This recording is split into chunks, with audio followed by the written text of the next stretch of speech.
ကတော့ကျွန်တော်ရဲ့မိန်းမနဲ့သူ့ရဲ့ရည်သားဟောင်းလို့ဖြစ်ပါတယ်။ညမှာလည်းဖားပြီးမှလည်းပြီးတယ်။ပြန်မယ်။ဘာမှကိုလို့ကြောက်လို့ပြောတာ။ပြန်လာလေးပြပါ။ဒါကြတော့နေစီလို့ပါ။ဒါကြတော့ကျွန်တော်ရဲ့တငယ်ချင်းသူ့ရဲ့ရည်သားဟောင်းပူပြုံးပါ။ဒီမှာတောက်စားပြီးတော့ကျွန်တော်တောက်စားပြီးတော့ဘာညာပေါ့။ကျွန်တော်လည်းဟိုတရားပြန်လာထင်ပါတယ်။ဟုတ်တယ်။ရဲဒီမှာနွေးတဲ့လေးနဲ့ဒီဘက်ဒီဆိုလည်းတော့လို့ပါဒါပေမဲ့ဒီနေ့ကဘာလို့လဲ ။မလေးပြန်မယ်။တီလိုကောင်းခဲ့မလား။နောက်ကြည့်တီလိုကောင်းခဲ့မလား။အပြောမယ်ဆက်ပြီးတော့။ပြောစမ်းဟိုတဲပြန်လာနော်။ဟုတ်။ဟိုတဲပြန်လာကြအောင်လား။ဘယ်လိုထင်လို့။မင်းတို့ကရာကြီးခုမှပြန်လာမှမဟုတ်တာတနေရာကနေတခြားတောင်းပြီးမှပြန်လာတဲ့အနေထားတွေ။ဆက်ပြီးမယ်တင်ကြီးရှုံတမ်းမလို့နေ။အဲ့ဒါဘယ်ပြန်လာပြောကြည့်လိုက်လေ။ဒါချင်းဘယ်ပြန်လာ။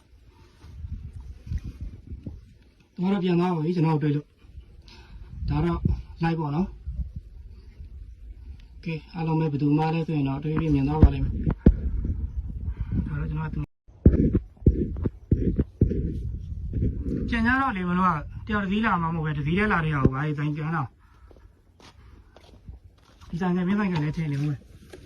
ဒီဆိုင်ကလည်းလာလို့ပါဘူးဒါတော့ကျွန်တော်ဆိုင်ကပါဟိုတစ်စီးတည်းနဲ့လာတာပါဒီမှာပါဟိုပုံစံဒီပုံစံနဲ့ဟိုအလုံးလို့ဒါမလို့လို့ဒါလုံးလို့ထားလုံးနေပါတယ်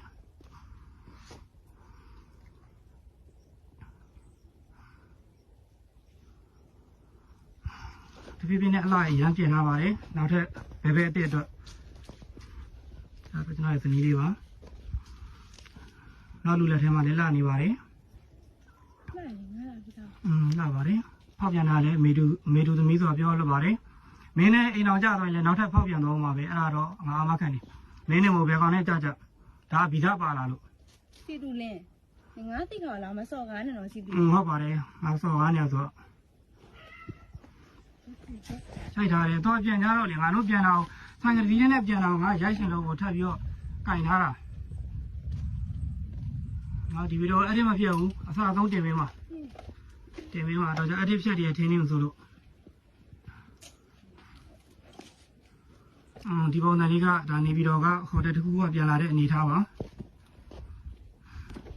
တော်ပြောပါလိမ့်မယ်ပြန်နိုင်ညာပြန်နိုင်နဲ့